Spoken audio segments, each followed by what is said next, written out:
Bapa di surga, kamu sungguh ajaib.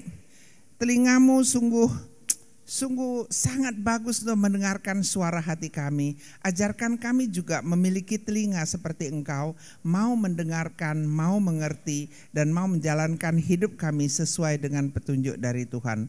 Tuhan, tolong setiap kami, para wanita yang berkumpul di tempat ini, biarlah suaramu itu boleh kami dengar dan boleh kami taat dan kami boleh setia untuk itu. Sehingga tanpa bicara pun, dengan tanpa kata-kata, kami boleh memenangkan siapa saja yang berada dekat kami. Terima kasih Tuhan. Kami mau serahkan pagi hari ini ke dalam tangan Tuhan Yesus. Biarlah Tuhan yang berbicara. Dalam nama Tuhan Yesus. Mari kita sama-sama katakan amin. Selamat pagi. Ya, selamat pagi. Ini betul-betul kalau saya pernah kemari sepertinya ya. Udah ya, saya kurang ingat. Kata Ibu Anita pernah katanya, mungkin saya nggak ingat ya, karena sudah banyak kali wanita-wanita hebat yang saya temui. Saya bersyukur kita semua udah lewati COVID, udah sekian tahun dan kita masih di sini, masih bernapas karena Tuhan kita baik. Amin. Terima kasih juga untuk Ibu Anita yang sudah mengundang saya. Hari ini kita mau bicara tentang bagaimana kita sebagai perempuan boleh menang tanpa kata. Woman boleh menang ya, memenangkan siapa saja tanpa kata-kata. Nggak usah bicara, nggak usah banyak bicara, ya kan? Nah, jadi kalau kita bicara tentang menang tanpa kata-kata, saya nggak bisa pakai sendiri ya. Bisa tolong dijalankan nggak ya? Saya nggak bisa pakai. Oke. Apa sih arti menang tanpa kata-kata? Menang tanpa kata itu adalah menyatakan kasih Kristus dan kebenaran melalui tindakan kita. Ayo jalankan yuk. Saya bisa pegang itu. Ada? Oh ini ya, sorry. Saya nggak lihat, sorry ya. Jadi menang tanpa kata-kata artinya itu adalah bagaimana kita itu menyatakan kasih Kristus dan kebenaran melalui tindakan dan karakter kita. Bukan hanya dengan ucapan, tetapi juga memperlihatkan apa yang kita mau perlihatkan, bukan dengan memberitahukan. 有时候我们做女人在家里讲话太多了，对不对？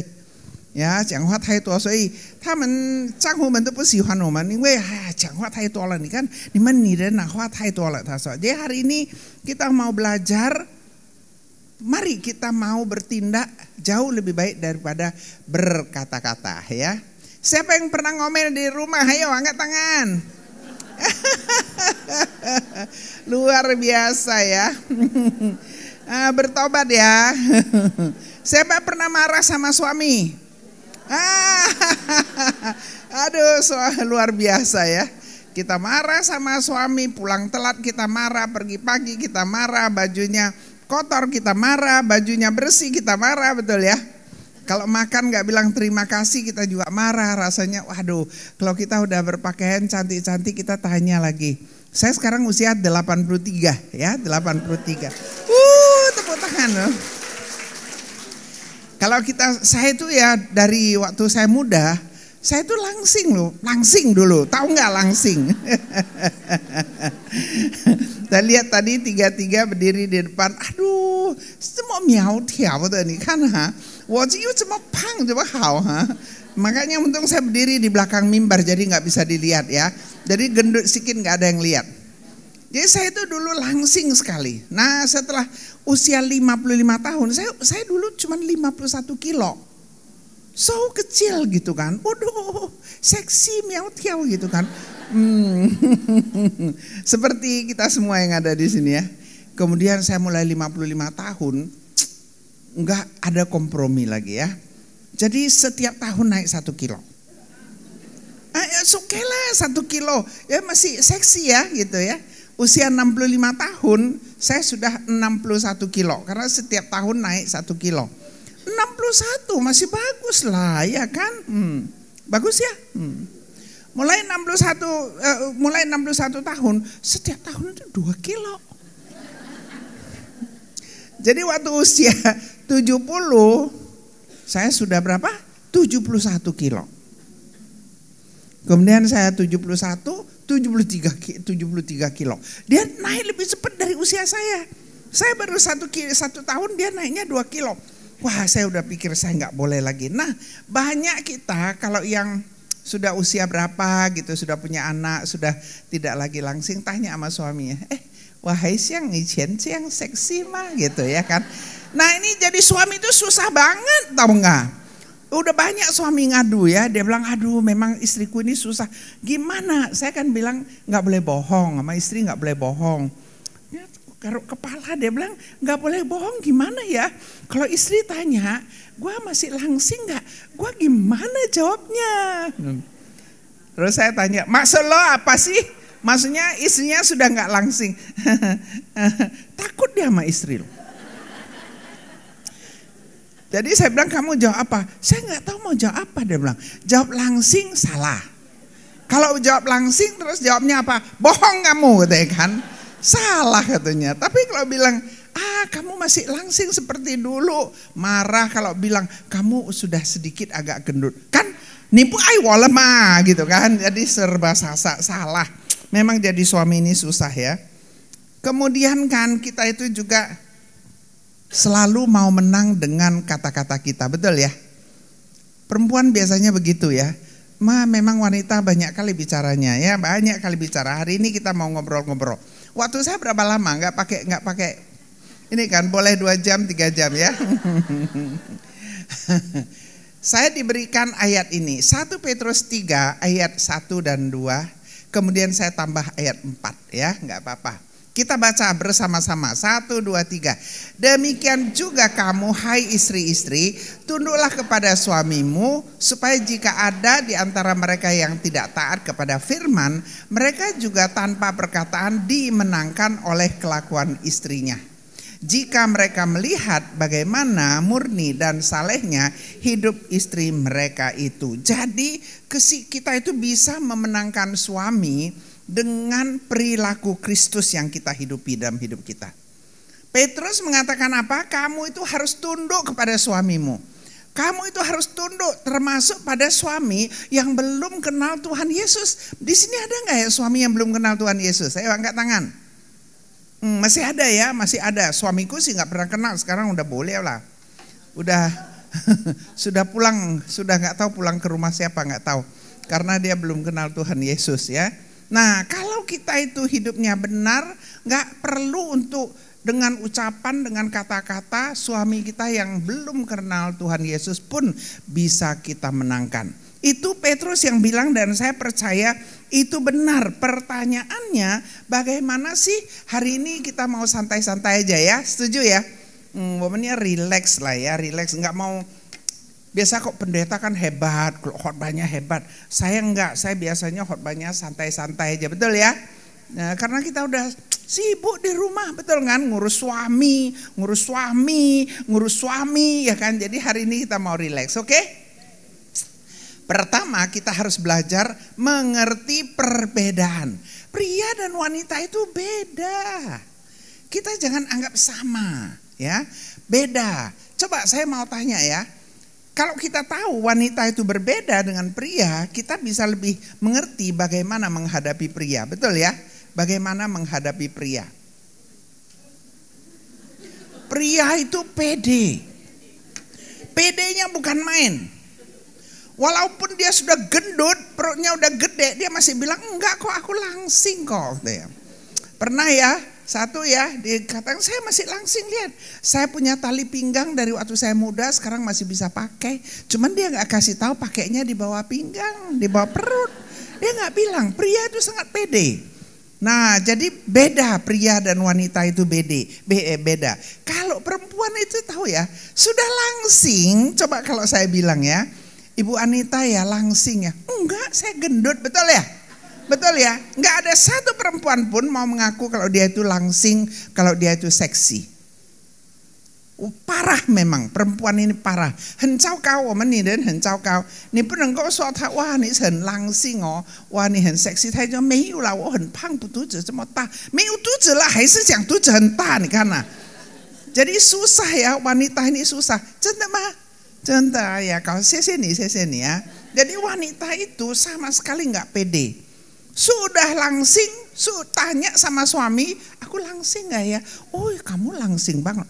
Bohong, cobalah, susah kan?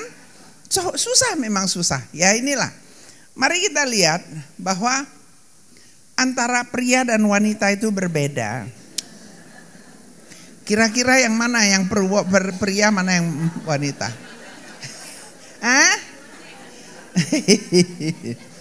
Yang wanita yang diem aja ya?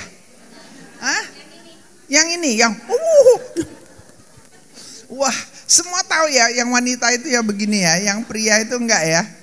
Oleh sebab itu, kadang-kadang suami kita nggak mau bicara. Dia kalau pulang dari kantor, dia nggak pernah berani tanya sama istrinya, apa kabar gitu, nggak berani tanya. Karena katanya ya, menurut research, katanya kalau pria itu satu hari, dia punya kata-kata ada 25.000, betul ya, pernah dengar pasti ya, 25.000. Jadi 25.000 itu dia pagi di kantor ya, bicara sama office boy, sama ini, sama bosnya, sama anak buahnya, sama customernya. Udah habis, tinggal 10 kata aja. Itu dia harus betul-betul hemat. Nanti kalau istrinya tanya dia nggak bisa jawab gimana. Jadi dia nggak berani banyak bertanya. Nggak berani. Nah kalau perempuan dia punya 50.000. Bilang sama sebelah 50.000 loh. Ya 50.000 dia nggak bisa selesaikan itu. Banyak sekali. Pagi dia cuma pergi belanja, bicara saya bye-bye gitu, bicara sama anaknya, hawa cai-cian ami, cinewa cai-cian gitu. Udah nggak ada bicara banyak lagi. Nah itu banyak kali di dalam dia tunggu suaminya pulang. Dia tunggu telinga suaminya. Nah, mau tunggu telinganya aja. Jadi pria ini kalau pulang dia hati-hati, dia pulang kan, dia hati-hati. Kalau kita tanya, apa kabar kok gitu kan, dia jawabnya baik, selesai karena tinggal 9. Sekarang udah 10 kan, ini udah jawab 1 tinggal 9.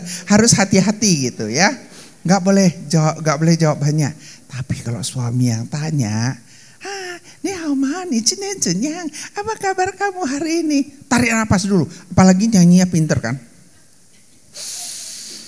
Tadi pagi waktu jam 6 waktu kamu pergi itu begini-begini, ini kerjanya ini anjing di sebelah ini begini, kucing itu begini, itu yang jualan di sampah itu begini, ini di pasar itu begini.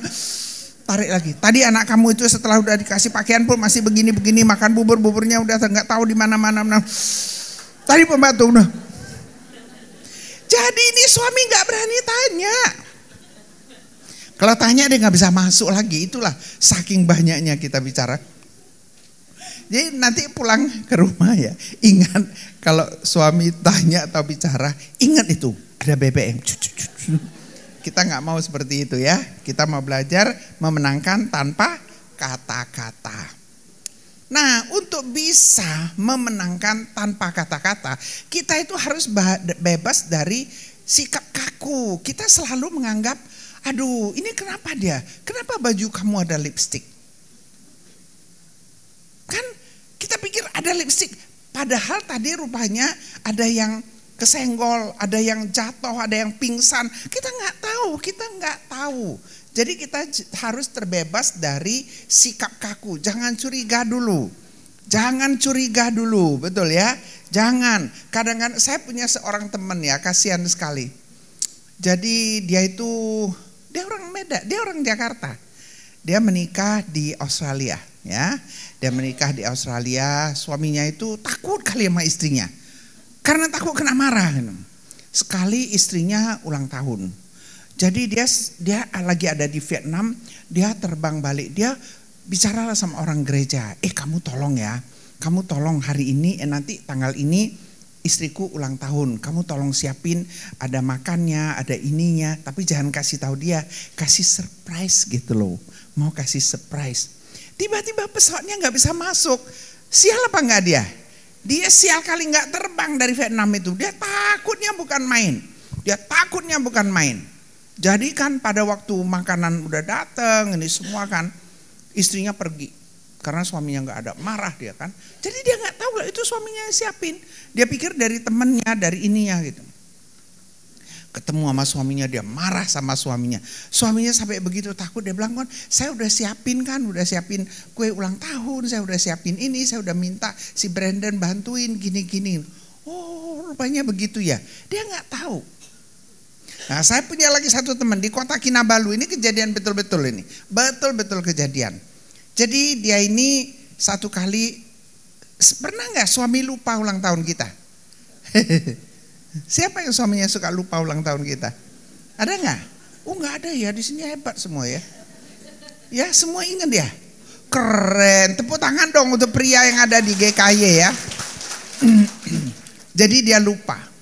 Lupa, dia ulang tahun ke-39, suaminya lupa. Lupa kalau dia itu ulang tahun. Bisa bayangin, ini wanita ini sangat licik. Dia ulang tahun, dia kepingin suaminya tahu. Karena dia merasa senang. Tapi dia juga kepingin suaminya nggak tahu. Supaya dia bisa marah. Kalau suaminya nggak tahu kan dia bisa marah kan. Kok tahu kan dia senang kalau suaminya tahu. Tapi dia kecewa. Aduh kok dia tahu ya. Saya nggak bisa marah sama dia. Gitu loh wanita kan. Hatinya itu jahat banget gitu. Jadi ini prianya ini lupa lah ya. Lupa. Marahlah si istrinya. Marah. Saking takut tahu nggak apa yang suaminya lakukan. Besok pagi dia masuk ke kantor, dia bilang dia beli satu kartu, dia tulis 1 tahun sebelumnya, dia sudah tulis selamat ulang tahun. Dia pesen sama sekretarisnya, nanti tahun depan tanggal sekian, jangan lupa kirim ini ya, kirim ini kembang, kirim ini segala macem, kemudian saya mau bawa dia makan keluar gitu ya. Nah ini ulang tahun ke-40 ini, kan suaminya lupa apa ingat? Lupa ya, lupa. Jadi istrinya itu, kita wanita sengaja nggak mau kasih tahu biar dia lupa, nanti biar aku marah dia gitu ya. Nah jadi si suaminya pergilah ke kantor kan nggak tahu dia, baliklah dia kan jam 4:30 itu dia pulang karena ada tamu dari Hong Kong, jadi dia harus bawa tamunya pergi makan. Dia pulang ke rumah kan, istrinya tuh udah pakaian lengkap gitu kan. Jadi rupanya apa yang terjadi itu semua sudah dikirim suaminya dan dia rupanya baru seneng. Oh suaminya tahu, dia udah pakaian lengkap, udah pakai long dress gitu kan. Terus suaminya bilang, ini semua. Katanya lah kan kita jam 5 mau makan. Piau kawan sial lah katanya kan. Jangan macem-macem, saya ada tamu nih dari Hong Kong. Alah jangan gitulah kata suaminya, kata istrinya. Ngelang, kamu macem-macem aja katanya. Gue lagi sibuk ini ada tamunya macem-macem. Dia masuk, dia begitu masuk dia lihat 40 buke di situ. Rupanya dia kirim bunga 40 buke. Karena istrinya ulang tahun ke-40. Pingsan lah dia. Karena dia nggak tahu, tapi dia begitu sayang sama istrinya, dia udah siapin 1 tahun sebelumnya. Istrinya marah nggak kira-kira? Marah, karena dia lupa. Kita nggak bisa apresiasi, nggak bisa menghargai. Kalau sebenarnya dia begitu mengasihi kita, begitu khawatir, begitu takut, sampai setahun sebelumnya sudah mempersiapkan ulang tahun kita. Bagi kita itu nggak ada itu. Yang penting hari ini kamu lupa gitu. Jadi hari ini kita mau belajar, mari kita bebas dari sikap kaku. Memang pria sama wanita beda, ya. Pria itu sedikit agak bodoh, sedikit, jangan bilang banyak-banyak. Nanti suaminya marah. Pria itu kan otaknya itu kayak kotak, gak bisa mikirin 2 hal, ya hanya 1 hal. Bersyukurlah, coba kalau dia sama dengan perempuan, gawat ya kan. Untung beda. Jadi bersyukur ya, bersyukur. Mari kita lihat lagi, kita harus bisa mengendalikan penilaian. Kita gak bisa melihat kalau dia capek lagi bagaimana, kalau dia ketawa lagi bagaimana, kita gak boleh. Karena menilai itu bisa salah. Juga mengendalikan reaksi emosi. Kalau suami lagi pulang diam aja, gak perlu marah dulu, belum tentu dia marah sama kita, betul ya. Tapi kita harus belajar untuk bisa bertindak tanpa kata-kata, kita harus bisa mengerti dulu. Di Yakobus 1:19 jelas sekali kita baca 1, 2, 3. Setiap orang hendaklah cepat untuk mendengar, tapi lambat untuk berkata-kata. Lambat untuk marah. Kalau kita kan cepat sekali mau marah ya. Karena banyak bicara itu berbahaya. Katakan ke sebelah Anda, banyak bicara itu bahaya. Ya kan, bahaya sekali. Bahkan bisa keceplosan ya. Nah, di ayat 20 dikatakan di sini, sebab amarah manusia kebanyakan bicara tidak mengerjakan kebenaran di hadapan Allah. Kebenaran itu hilang, sudah tidak lagi. Kalau kita kebanyakan bicara, pasti banyak salahnya, betul? Kita harus bisa mengontrol diri. Saya mau tanya di sini, siapa yang banyak bicara di rumah? Yuk angkat tangan. Sedikit sekali ya. Saya nggak percaya. Kalau memang cuma sedikit gitu, nggak akan saya dapat tema ini. Percaya deh. Ini pasti udah banyak kali suami yang mengeluh ini ya. Sudah pasti banyak sekali. Suami nggak tahan, lihat aja lah wajah istrinya begitu. Coba bayangkan kan. Ya, bagaimana suaminya nggak takut, ya kan? Jadi hari ini kita belajar. Semua kalian pasti udah tahu lah ya. Semua yang belajar bahasa Mandarin itu mau tahu. Cuman saya hanya mengingatkan kembali, mengorek kembali ya, mengorek kembali bahwa ting itu terdiri dari telinga ya. Kita tahu di sini ya, ini ada telinga di situ, mana nih? Yang mana ini? Yang ini ya. Nah, ini kan ya. Kemudian juga di situ ada wang, ini kan di sini ada wang, ini ada wang ya, ada wang, tulisan wang. Kemudian yang paling lucu, ini matanya ada 10 ini. Artinya kita mendengar itu bukan hanya dengan telinga, tapi juga dengan mata. Bukan satu mata, tapi 10 pasang mata. Jadi kalau misalnya kalau kita tanya, kok gimana kabar? Kok dia bilang baik, tapi kalau wajahnya lesu, siap-siap karena dia tidak baik-baik saja. Dia cuma nggak mau kita susah. Dia bilang baik tapi kita harus lihat apakah betul dia itu baik. Harus kita dengar dengan mata kita, bukan saja dengar dengan telinga, tetapi juga dengan mata. Kemudian kita itu juga harus fokus. Itu lihat ya, di tengah ini kan ada i ya, di sini kan ada i di situ mana? Ini ada i ya. I itu artinya fokus. Fokus dengan apa? Dengan hati kita. I xing, yung se ke de yanjing, se suang de yanjing, 还有一心的心，一个心，呀，是什么 focus？ focus 叫什么？你看呢，我的华语不好啊，专注呀，就是用那个一心。那么才去听, jadi baru bisa tahu apa sih yang kita dengar dari suami kita atau dari keluarga kita. Bagus sekali, saya sangat suka ini. Nah, dikatakan di Amsal 31:26, kita baca 1, 2, 3. Ia membuka mulutnya dengan hikmat, pengajaran yang lemah lembut ada di lidahnya. Jadi mereka yang mengajar dengan hikmat artinya kita bicara ya dihitung ya. Betul-betul yang keluar dari bibir kita itu yang manis, yang enak didengar, yang mengangkat. Nah itulah yang harus kita keluarkan. Kemudian lidahnya lemah lembut. Di sini siapa yang lemah lembut lidahnya? Yo angkat tangan. Yang kurang lemah lembut angkat tangan sedikit. Yang sangat tidak lemah lembut angkat tangan. Luar biasa. Saya senang ya di sini, senang sekali. Jadi gini, mendengarkan itu pertama, waktu orang bicara, waktu suami bicara, jangan memikirkan apa yang akan kita sampaikan. Kita itu wanita terlalu pintar. Katakan ke sebelah, kamu pintar sekali.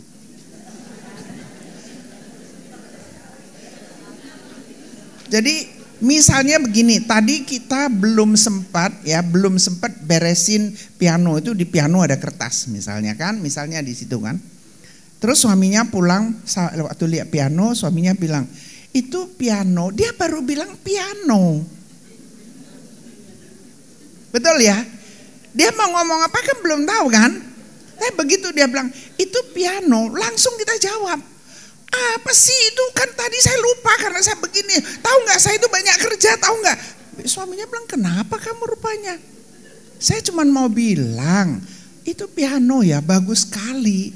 Karena tadi saya ke gerejanya si A itu piano nggak sebagus ini," gitu loh. Dia belum selesai bicara tapi kita udah kita masuk karena kita sudah memikirkan aku mau ngomong apa nanti. Begitu dia diam kita langsung jawab. Itu nggak boleh, itu namanya nggak mendengarkan ya.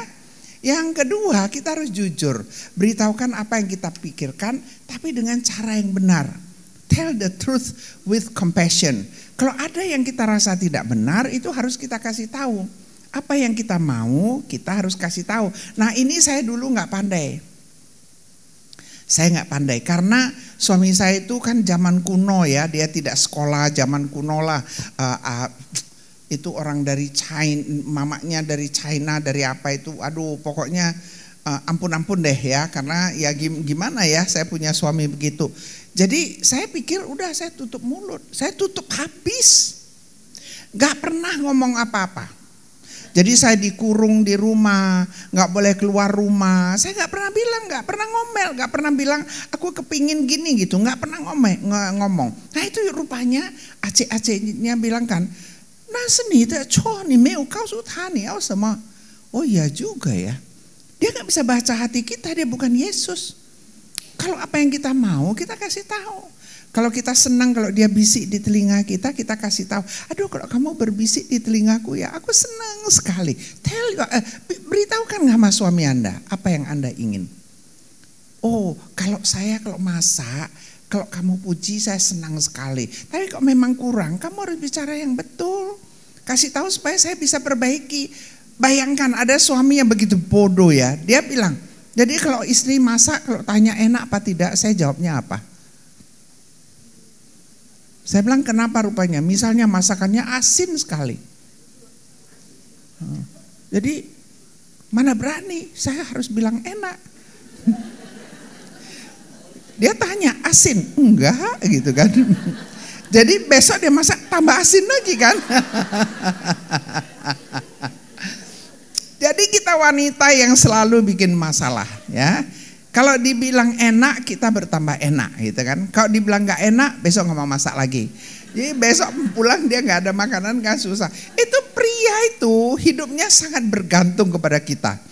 Kalau kita marah dia gak bisa hidup lagi loh. Jadi kita bersyukur ya, wanita itu diciptakan Tuhan sangat amat luar biasa, sangat istimewa ya kan. Pria gak bisa hamil, betul?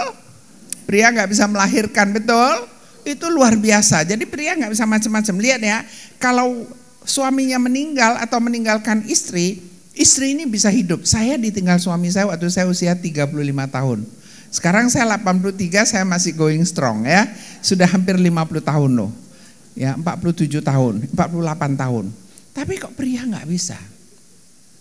Betapapun dia sayang sama istrinya, kalau istrinya sudah memang nggak semua ya, ada 1, 2 itu lain lah, mungkin ada kelainan gitu ya.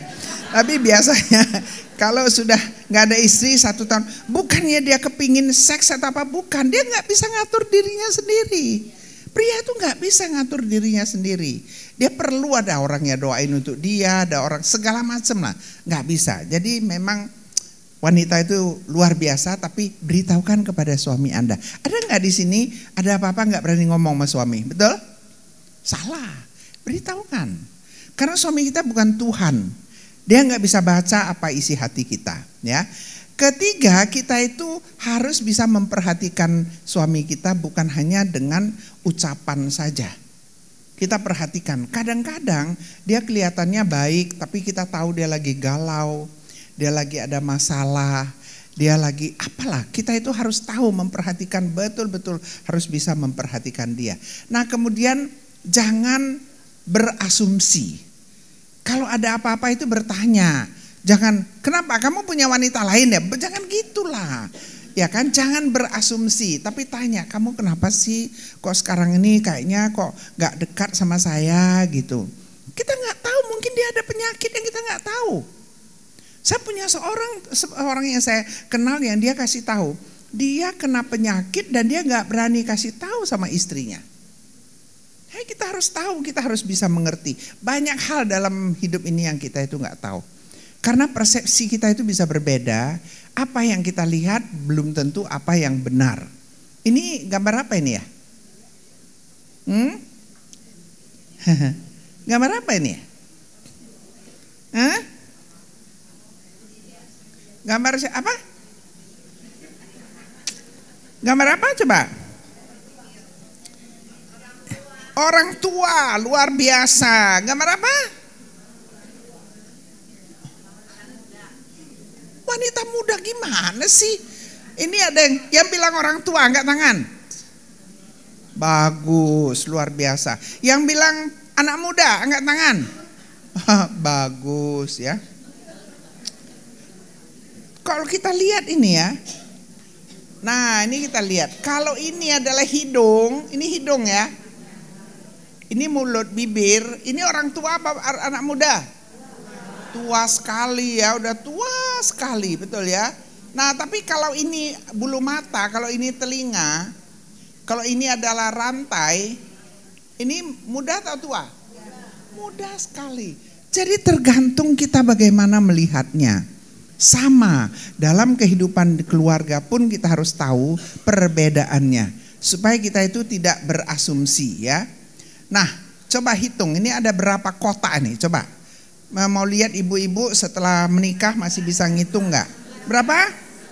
16, luar biasa. Ada yang beda? 17, satu. Oh, satu. Satu, oke. Ada berapa lagi? Ada 16, ada satu, ada berapa? Ada 17, ada lagi?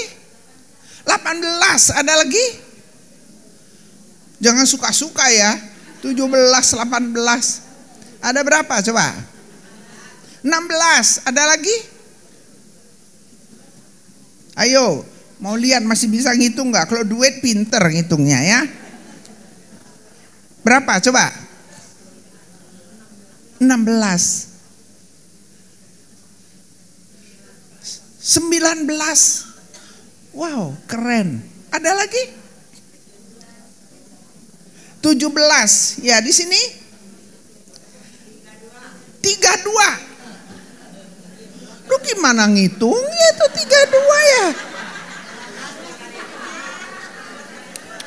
Nggak beres ini. Hah? 25. Alah, pusing. Kayaknya ini ya, wanita-wanita di GKY kacau ini ya. Masa ini aja nggak bisa hitung. Betul ya? Ada yang 16, ada yang 17. Nah, ibu-ibu, kalau kita itu menghitungnya, misalnya kita bilang ini 1, ya 1 lah dia. Kalau dibagi 4, ya 16 lah, betul ya? Tapi kalau 16 ditambah 1 kan jadi 17. Kita beri tepuk tangan dulu untuk 17 ya. Tapi katanya tadi ada yang 22. Ini kan ini kota nggak? Kota ya. Ini ke sini kota nggak? Kota. Ini jadi ada 4 lagi kan? Di tengah 1 lagi, betul? Jadi berapa? 22. Ada lagi yang lebih besar? Ada. Ini lagi ya. Ini lebih besar lagi, betul? Betul? Jadi ada berapa lagi? Ada 4 lagi, betul? Betul nggak? Oh, ada lagi di situ. Makanya tadi katanya 32, suka-suka dia aja, semua dia hitung ya. Jadi kita tidak boleh tidak mengerti. Apa yang orang itu lihat belum tentu sama dengan yang kita lihat. Jadi kalau misalnya mereka mengatakan baju kamu bagus, percaya aja lah. Jangan udah bilang orang saya tadi lihat sudah nggak bagus, kamu bilang bagus. Percayalah, betul kan? Kita ini memang susah nggak mau percaya ya. Ini lurus atau bengkok? Bengkok, bagus sekali. Memang kalian hebat semua di sini ya. Lurus atau bengkok? Lurus ya kan? Mata kita, pikiran kita itu nggak sama. Ya, kita boleh bilang apa aja, tapi kebenaran itu beda ya. Oleh sebab itu kita jangan berasumsi, Mari kita baca 1, 2, 3. Paris hebat, Paris di musim semi. Mengapa? Karena Paris pasti di musim semi, betul? Betul lagi. Ayo baca 1, 2, 3. Paris. Baca 1 kali lagi. 1, 2, 3. D-nya ada 2 ibu-ibu, ya kan? Tapi kita itu nggak percaya. Kalaupun sudah baca ada 2 D-nya, kita pasti bilang nih Maimunah salah ketik. Padahal saya sengaja, saya nggak salah ketik. Kita berasumsi ini pasti adalah Paris, sudah pasti musim semi di Paris, betul ya? Jadi kita nggak peduli dengan apa yang ada pernik-pernik kanan kiri, kita nggak peduli. Inilah yang aku tahu, Paris di musim semi. Saya sering ajak orang ini ya, saya tanya, kalau misalnya saya sekarang keluarkan satu kata, kalian langsung sambut dengan satu kata yang berhubungan. Mau? Mau ya? Langsung ya? Gak boleh pakai otak ya? Bukan yang ditenau, langsung jawab, oke? Oke? 1, 2, 3. Meja. Wah, ini kayaknya tukang makan semua nih. Saya baru tahu pertama kali. Pertama kali saya dengar orang jawab dengan makan. Keren banget, tepuk tangan, tepuk tangan. Cuman kok bisa semua jawabnya makan ya, bahaya juga itu ya.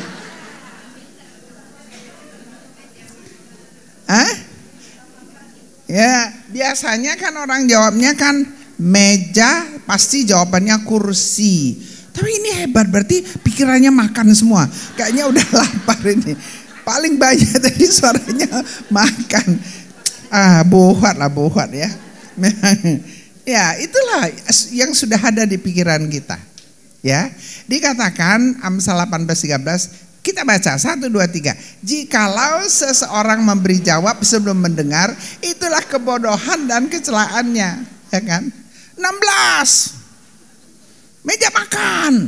Orang belum meja komputer mana dong, meja mimbar mana dong, ya kan? Ya kan? Belum tentu kan? Luar biasa. Jadi kalau kita lagi bicara dengan teman, jangan memonopoli. Ada loh wanita banyak loh begitu. Dia gak mau dengar orang lain ngomong. Kita belum selesai, kita baru mau ngomong. Dia ngomong lagi. Terus kita pun tutup telinga, betul? Mau gak kita jadi wanita yang begitu? Siapa yang kira-kira begitu? Banyak ya, jangan bilang banyak. Aku bilang gitu, jangan banyak ya. Nah, jadi hari ini kita belajar, jika ada seorang menganggap dirinya beribadah, tetapi dia tidak mengekang lidahnya, dia menipu dirinya sendiri. Maka ibadahnya pun sia-sia. Kita boleh sehari sembahyang 5 kali, 10 kali, 7 kali, pagi berdoa, malam berdoa, baca firman, terus pergi persekutuan. Boleh itu, tapi kalau kita gak bisa jaga lidah kita, semua ibadah kita itu gak ada lagi gunanya. Makanya kita harus bisa menjaga lidah kita. Bagaimana kita bisa menang tanpa kata? Menyatakan kasih Kristus, betul? Baca 1, 2, 3. Menyatakan kasih Kristus dan kebenaran melalui tindakan dan karakter, bukan hanya dengan ucapan. Memperlihatkan, bukan memberitahukan. Keren ya? Nah, bagaimana sih caranya? Ini dia caranya, kita belajar.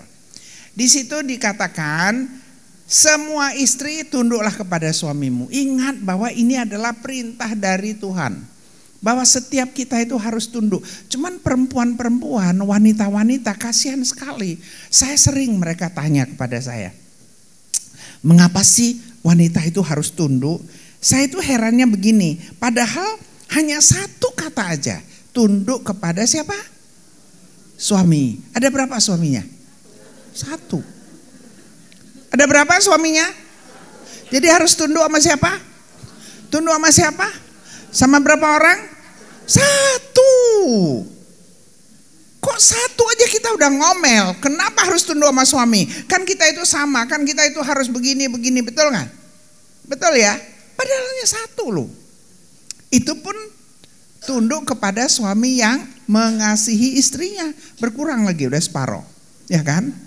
Ya kan? Kemudian suami yang jujur, yang hidupnya benar, kurang lagi, udah tinggal 1/4. Tunduk aja kok susah. Tahu nggak, tunduk karena Tuhan itu menciptakan wanita sebagai apa? Penolong. Bagus. Penolong. Katakan ke sebelah, penolong loh. Kamu ini penolong loh. Bagus. Nah, penolong, Yesus sebelum Yesus naik ke surga, dia ada kirim penolong nggak? Siapa penolongnya? Roh Kudus ya. Menolong siapa? Menolong kita manusia ya. Bagus. Jadi Roh Kudus lebih hebat atau kita lebih hebat? Roh Kudus. Roh Kudus penolong atau yang ditolong? Penolong. Istri itu menjadi penolong atau yang ditolong? penolong. Jadi istri lebih hebat atau suami lebih hebat? Keren ya. Beri tepuk tangan dulu ya. Jadi kita itu sebagai penolong lebih hebat daripada yang ditolong. Bersyukurlah. Tinggal tunduk aja kok. Tunduk hanya 3 hal. Saya sering katakan. Tunduk kepada suami itu adalah yang pertama, pada waktu suami nggak mampu, kita bantu, kita tarik dia. Jangan kita hina-hina. Suamiku nggak sekolah loh. Suami saya itu nggak sekolah. Karena dia zaman dulu waktu dia kecil dia pergi sekolah, dia itu ada disleksia ya. Disleksia jadi guru dia nggak bisa mengajar, nggak bisa misalnya BIB dia nggak bisa. Sehingga gurunya datang mengatakan anak kamu ini bodoh, ngeja aja nggak bisa. Jadi mamanya juga bodoh, nggak boleh bilang kuat-kuat ya. Mamanya juga bodoh. Jadi itu anak nggak dikirim lagi ke sekolah karena dia pikir anakku bodoh. Jadi nggak sekolah lah ini suami. Karena dia tidak sekolah, dia nggak bisa baca tulis. Udah pasti dia nggak bisa hitung, betul? Dia nggak bisa hitung, dia nggak bisa baca. Jadi sayalah yang harus menjadi sekretaris dia, keuangan dia, semua harus saya lakukan dan gak boleh ada orang lain tahu. Pada waktu dia tidak bisa, kita yang harus mengangkat dia. Kita harus mengangkat dia supaya orang juga bisa hormat sama dia. Nah, itulah penolong. Pertama adalah mengangkat dia pada waktu dia itu tidak mampu. Yang kedua adalah pada waktu dia tidak berani, aduh aku mau kerjain ini nggak tahu bisa apa enggak ya. Aduh aku ini bisa nggak? Bisa. Kita tinggal dorong aja. Jadi kita bisa angkat dia dari bawah, kita dorong dia. Pada waktu dia jatuh, jangan langsung dijerembapin. Kan banyak juga yang bisa berbuat salah. Kalau dia berbuat salah, kita harus bisa ampuni dia. Harus bisa ampuni dia. Kita harus bisa angkat derajatnya. Seperti wanita di Amsal 31. Saya tahu ini ada yang gini liatin saya. Tapi memang harus begitu ya. Supaya apa dikatakan? Supaya pada waktu mereka, walaupun mereka gak taat sama Tuhan. Tetapi pada waktu dia melihat murninya kita, baiknya kita, salehnya kita. Maka dia bisa dimenangkan. Banyak sekali suami yang tidak mau ke gereja, tapi karena dia lihat istrinya luar biasa, suaminya itu mau datang ke gereja. Pernah tahu ya, di sini ada nggak itu? Ada, pasti ada. Jadi kita jangan lupa. Tindakan lebih kuat dari kata-kata. Ingat, kita harus bisa memenangkan hati suami dengan tindakan, bukan dengan mengajari dia bagaimana. Jadi wanita itu harus juga bisa menjadi garam dan terang. Di keluarga, di luar, untuk anak-anak kita, untuk suami kita. Karena apa? Karena wanita itu adalah pengaruh. Katakan ke sebelah, kamu itu pengaruh. Kamu itu transformator. Ya, jadi kita ini sebagai perempuan kuat sekali kita punya ini. Kita yang bisa mengubah suami kita, bisa mengubah anak-anak kita, bisa mengubah saudara-saudara kita. Jadi kita itu harus bisa berpengaruh. Berpengaruh itu kita itu bukan harus pintar bicara, harus memiliki karakter Kristus. Harus memiliki karakter Kristus. Jadi bukan hanya tidak bicara saja, tapi kita juga harus hidupnya benar. Kita nggak bicara tapi kalau hidupnya nggak benar nggak bisa juga. Ya, jadi hidup kita harus benar. Kalau hidup benar itu artinya pikiran kita harus benar. Kita perempuan paling sering pikirannya nggak benar. Kita itu mengawang-awang. Suami belum pulang ngawang-ngawang, anak belum sampai rumah, betul ya, betul ya. Siapa yang suka menerawang pikirannya? Ayo, bertobat ya, bertobat. Pikiran kita harus benar. Kapan-kapan kok kita ada seminar baru kita cerita banyak. Di sini kan cuma dikasih waktu 30 menit, 1 jam, harus cepet-cepet ya. Ini udah harus cepet-cepet ini. Di samping pikiran kita benar, tindakan kita harus benar. Kita nggak bicara, tetapi kalau kita nggak benar, kita suka mukul, kita suka ini, itu juga nggak betul. Tindakan kita harus benar. Suami itu kita harus atur makannya, ininya harus. Saya ke kantor ya, saya kan ke kantor karena harus cari duit, jadi saya harus ke kantor.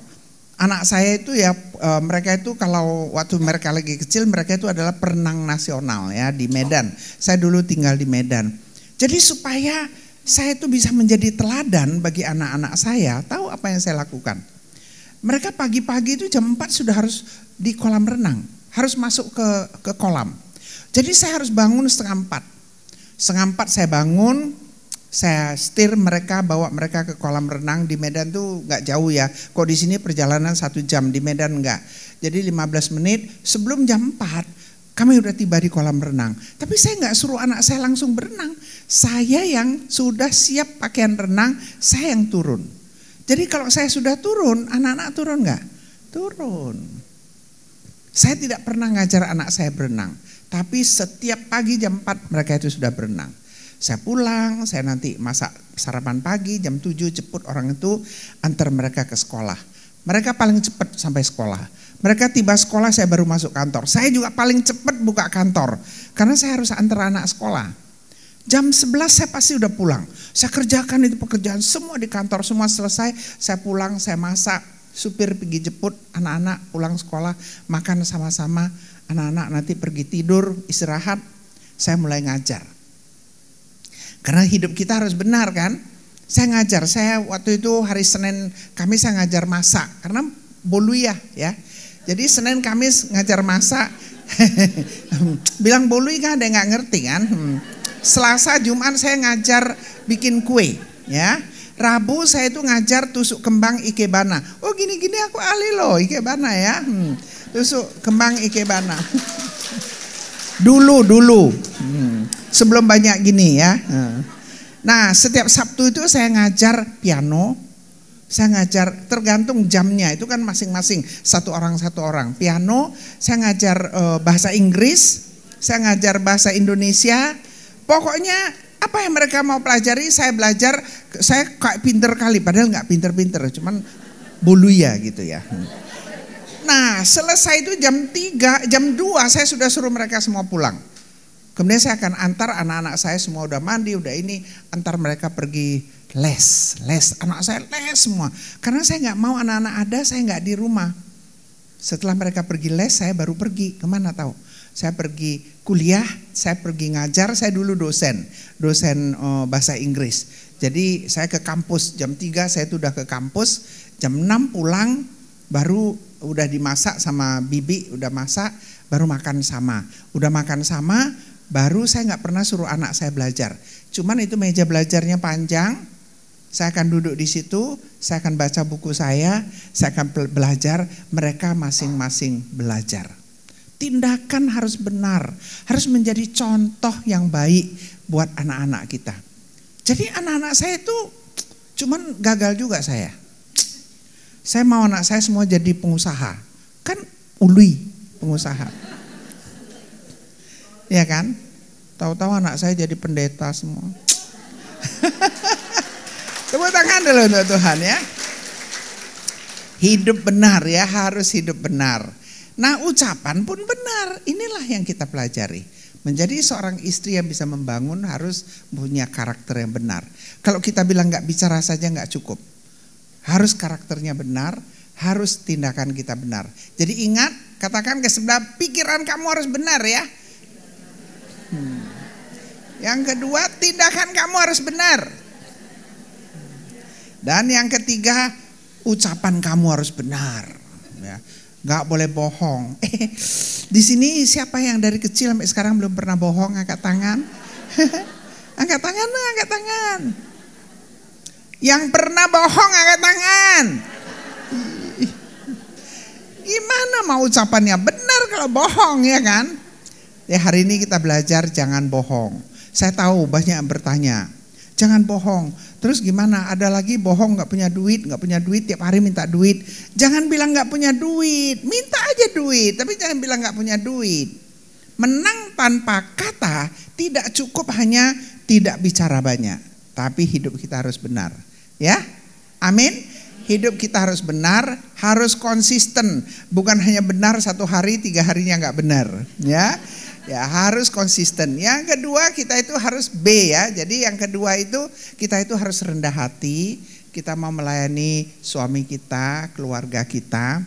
Saya bersyukur sekali sampai sekarang mereka bilang udah 83 tahun ngapain sih pelayanan. Saya itu sangat senang, boleh kemarin itu senang. Walaupun tadi hampir terlambat ya, jam 9 baru dari rumah ya. Kemudian yang terakhir C ini adalah, sebelum ini ya adalah tindak benar, itu harus sabar, baik hati, setia, dan yang C itu adalah kita itu harus hatinya mulia dan penuh maaf. Siapa yang suaminya nggak pernah bersalah di sini? Ayo. Ya? Nggak pernah ya. Suaminya jatuh hati sama wanita lain, pernah? Ya kan. Waktu cucu saya menikah, anak saya yang khotbah karena dia pendetanya. Saya nggak bisa lupa. Waktu dia ada khotbahnya itu sangat sederhana, tapi waktu bicara tentang komitmen dia tanya kepada cucu saya. Dia bilang, kalau suamimu berbuat salah, apa yang kamu harus lakukan? Memaafkan, gampang kita ngomongnya. Tapi kalau udah waktunya tiba, waduh betahan ya lo. Ya kan? Jadi kita belajar, yang anak saya ajarkan itu begini, ingat, kalau sampai suamimu bersalah, kamu juga pernah bersalah, betul? Ya. Jadi dia bilang gini, remember that your husband is not Jesus. Saya kaget sekali. Suami kamu itu bukan Yesus. Siapa yang suaminya Yesus di sini? Gak ada. Jadi kalau suami itu bukan Yesus, jangan berharap suami itu gak pernah buat salah. Betul kan? Nah, bukan saja suami bukan Yesus, kamu juga bukan Yesus, kan gitu kan? Kita juga salah. Kalau kita salah, kita mau nggak dimaafkan? Mau. Jadi kalau suami salah, kita harus bisa juga memaafkan, betul? Betul ya? Nah, jadi gini, menang tanpa kata, ini dia kuncinya, udah selesai. Kita harus hidup benar. Tanpa kata aja nggak berguna kalau kita itu nggak benar. Jadi kita harus berintegritas, harus konsisten, kita harus baik. Kita harus melayani dengan kasih Yesus ya. Kita itu harus sabar, tidak cepat marah, tapi tetap mengasihi apapun yang terjadi. Apapun yang terjadi, penuh sukacita dalam segala keadaan, dan ingat harus terus berdoa. Doa itu adalah kunci dari segala-galanya. Dan kita itu mau berdoa betul-betul dari hati kita yang tulus. Doa supaya suami kita dilindungi, anak-anak kita dilindungi, keluarga kita dilindungi. Doa juga supaya lidah kita itu nggak tajam ya. Berdoa, ingatlah itu. Nah, inilah pelajaran kita untuk hari ini. Kalau ada yang mau bertanya, kok bertanya, ini khotbah nggak ada bertanya. Saya pikir seminar ini ya. Jadi kita berdoa ya. Atau saya mau minta siapa berdoa? Saya aja langsung berdoa. Yuk, baik, mari kita berdoa. Bapa yang baik yang bertahta di dalam kerajaan surga, kami bersyukur pada siang hari ini kami belajar bagaimana kami boleh memenangkan hati suami kami tanpa kata-kata. Cukup hanya dengan hidup kami benar, mengasihi suami, setia, sabar, agar suami itu boleh melihat bahwa kami itu betul-betul ada Yesus hidup di dalam kami. Sehingga pada waktu para suami melihat hati kami, melihat hidup kami, maka mereka itu pun bisa memuliakan Tuhan. Sama seperti yang dikatakan, kamu harus menjadi terang. Menjadi terang di dalam kehidupan mereka. Supaya pada waktu mereka melihat Yesus hidup di dalam kamu, maka mereka memuliakan Tuhan. Maka mereka pun mau menerima Tuhan Yesus. Tuhan, kami berdoa, kami juga mohon ampun bahwa selama ini kami sering sekali banyak berkata-kata. Kadang-kadang kami lupa ya Tuhan, bahwa berkata-kata saja tidak cukup. Tetapi kami harus bisa diam, tetapi mengeluarkan kata-kata kami dengan tindakan kami, dengan hidup kami. Dengan demikian, maka bukan saja suami, tetapi juga anak-anak, tetapi juga siapa saja yang kenal dengan kami, mereka boleh diubahkan dan mereka boleh mengasihi Yesus, cinta Yesus, percaya kepada Yesus, melihat dari kami. Terima kasih Tuhan, terima kasih untuk pelajaran pada pagi hari ini. Biarlah hanya nama Tuhan Yesus saja yang dipermuliakan. Berkati semua wanita yang hadir di tempat ini, Bahkan mereka yang tidak bisa hadir, biarlah Engkau berikan mereka hati yang tulus, yang setia, hati yang sabar, yang tidak memenangkan suami mereka dengan kata-kata, tetapi dengan tindakan dan dengan karakter. Terima kasih Tuhan, dalam nama Tuhan Yesus kami bersyukur, kami berdoa. Mari kita katakan amin.